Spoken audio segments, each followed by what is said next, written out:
All right, so in what ways do you think that you have changed through high school, both good and bad? Who wants to answer this? Angel first. Go ahead, Angel. Wow. A lot. For the better, I think I've grown as a person more or less. I feel like I've become more in tune with myself. Like over time, like you go through that spout where you're like very insecure and very like you're questioning everything. You don't know where God is, what's going on, but after all 4 years and after all that self-doubt, you just come out stronger than ever. Amen. Anybody here struggle with self-doubt and questioning yourself? Amen. Okay, specific to that, this isn't part of the question, specific to that, what has been the biggest help for you in your self-doubt and insecurity? Like, what has helped you the most become secure in who you are? God. God? God. Wow. Real point blank. That was deep! Good. Thank you, Angel. Straight to the point. Somebody else for this question? Hi. Go ahead. Okay. So, where do I start? I've changed a lot. If anyone had, I'm gonna kick you in the face.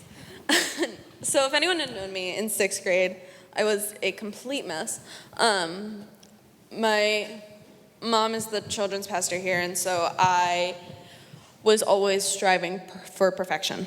Everyone was looking at me all the time. So I thought that meant for me to be as loud as possible, for me to be as perfect as possible, for me to do the most, to do everything that I possibly can to be perfect. Because if you know my siblings' testimonies, which have been spoken in here, I needed to be that child for my parents. And obviously I wasn't. So I think I changed, in the way in which I changed for the better is I'm no longer loud to be heard for me. I'm now loud to be heard for Jesus. Very good. I don't know how to say anything else. That's really good. That's really good. Really good. Anybody else want to answer this question? Or we can go to the next one. Go ahead. Okay, so I've always been kind of a quiet person, but I think that I've become less of a quiet person. More in the way that I can say something if I want to say it, because before a lot of times, like I have something like that I kind of want to say, but I feel like I can't. Like, is this the right time to say something? Is it really going to matter if I say something? And I think the point is that even if you're in that situation, you should still at least give it a shot. You know, the worst thing that could happen, if you're, especially if you're asking for something, asking for help, or just asking any type of question, like the worst they could say is no, really. And so, and if you think it's like really hard one time, and it can be, it is going to be hard, but if you do it one time, the next time you do it is going to be a lot easier, and then if you do it that time, it gets easier. But you have to take the first step. And also, another thing is, I guess, how I view people.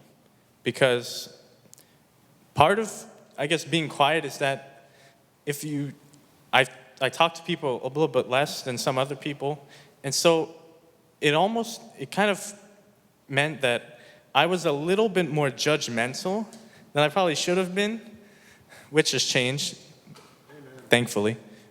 And so I noticed that even if I really I don't really like how they're acting, and that's not really but even because I don't, that doesn't mean that I should think of them in a certain way, because I don't know what they're going through.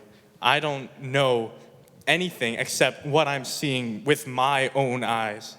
And that even it's hard to see stuff from other people's perspective, but you gotta realize that they're also, what you may be thinking, they might be thinking too, and that they're still a child of God. They still have their own relationship with, their own personal relationship with God. And so I think it really just opens up your worldview, that how small you are compared to the entire world, and that kind of just shows that you really should just go out and talk to somebody, because you don't know how much that could mean to somebody.